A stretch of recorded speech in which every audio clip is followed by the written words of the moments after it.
And we are back in the building, back with some more boxing. Don't forget to subscribe to the channel, smash the like button, and all that good stuff.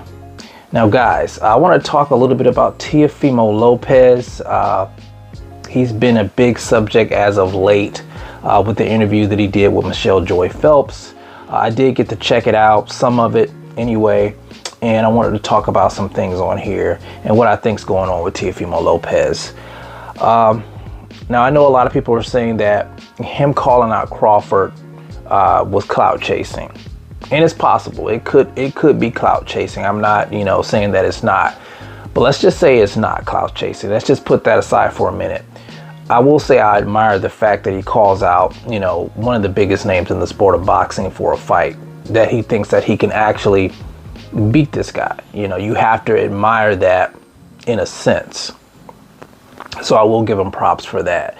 Now, as far as, him kind of shading, I would say, Terrence Bud Crawford's resume, I didn't like that, because let's face it, Teofimo Lopez is no Terrence Bud Crawford.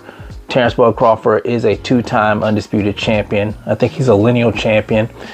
He has defeated everybody by stoppage at 147 pounds. And he is seen as the #1 fighter on the planet. So trying to shade his resume by saying that, you fought a one-legged guy. Someone could easily turn around and say, well, when you fought Lomachenko, he had a bump shoulder. So undermining his accomplishments, I didn't like that. In my opinion, if Teofimo Lopez fought Terrence Bud Crawford, the fisherman would wash him. He would fillet you and deep fry you. But that's just my opinion though on that. But anyway, let's talk about Teofimo Lopez's resume. On paper, I think he has an excellent resume, especially at 140. I would say he's the guy at 140, being that he's the lineal champion. You guys know he beat Josh Taylor, who was never defeated for his undisputed titles. And he's the WBO champion. So I would say he is the man to beat at 140 on paper. Now, his other accomplishments, at 135, he was a unified champion. He had all the titles plus the franchise title. And we'll get to that too, about the undisputed thing he was talking about. We're going to talk about that a little bit. But yeah, he has a solid resume. He's done a lot of good work in the sport of boxing. Now, as far as the undisputed thing goes, I think he said he was two-time undisputed. I really don't know what he was talking about there. He's never been undisputed, guys. He was the franchise champion. He had the WBC franchise belt, but we all know that Devin Haney was the WBC champion at 135. Now, he did have the opportunity to fight Devin Haney and to become undisputed, but he opted to fight George Kambosos Jr., who I think at the time was his IBF mandatory. And you guys know what happened with that. He lost all those belts in his first title defense. So I would say he's a little delusional on that. I just don't understand his mindset when it comes to that. But he was never undisputed. Now let's talk about this Devin Haney thing. He said that Devin Haney was like a copy and paste. He was pretty much, trying to follow in the footsteps of Teofimo Lopez.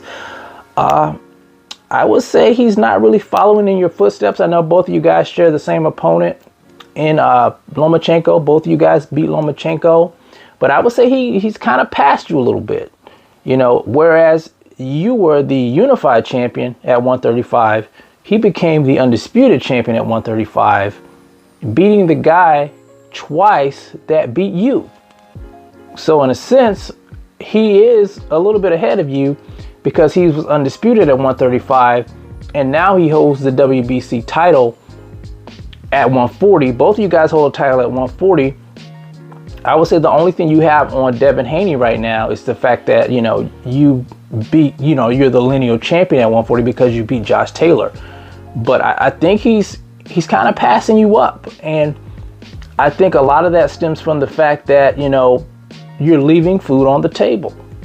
You sit there and you gawk at your accomplishments But there's still work to do. You're 26 years old. There's still a lot of work to do. You know, people had this vision of these four kings. And I'm talking about Teofimo Lopez, Devin Haney, Ryan Garcia, and Gervonta Tank Davis. Everybody was thinking these guys were going to mix it up at 135. You know, those fights haven't happened yet. The only one that's actually happened is Ryan and Tank. You know, and people wanted to see you guys mix it up. But we hear Teofimo Lopez constantly putting himself, you know, ahead of these guys. You know, there's still work to do. You know, anyone can say it, but you have to go out here and actually prove it. You know, fight these guys. You know, you have a huge fight at 140. Devin Haney, you and Devin Haney, excellent fight. I think people would actually pay to see that fight. You know, you can't leave food on the table. You have to prove that you're the best. You just can't say it, especially when it's fights of this caliber on the table. And I think the problem with Teofimo Lopez is that it's not that he's not a great fighter. I think that he feels that he's overlooked.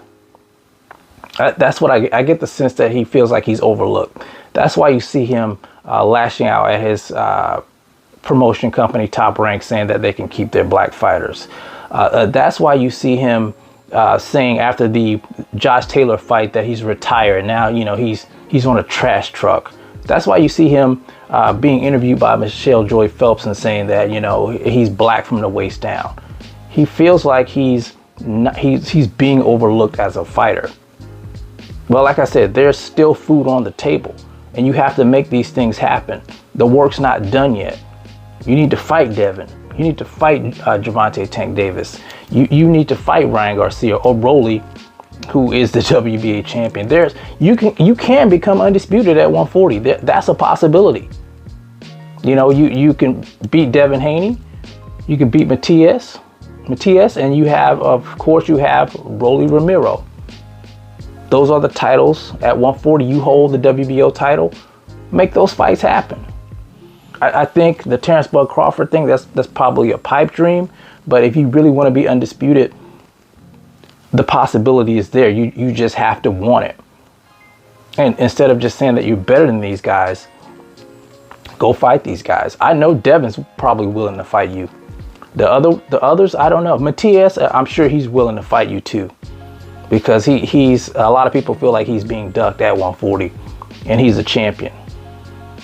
So that's all I want to say about Teofimo Lopez. I don't dislike Teofimo Lopez. I just think he just feels like he's overlooked, and I just think he needs to just fight the fights that people want to see him fight. You know, stop, you know, pricing yourself out. You know, stop saying that you're better than these guys and you're not proving it. You got to go out there and show and prove.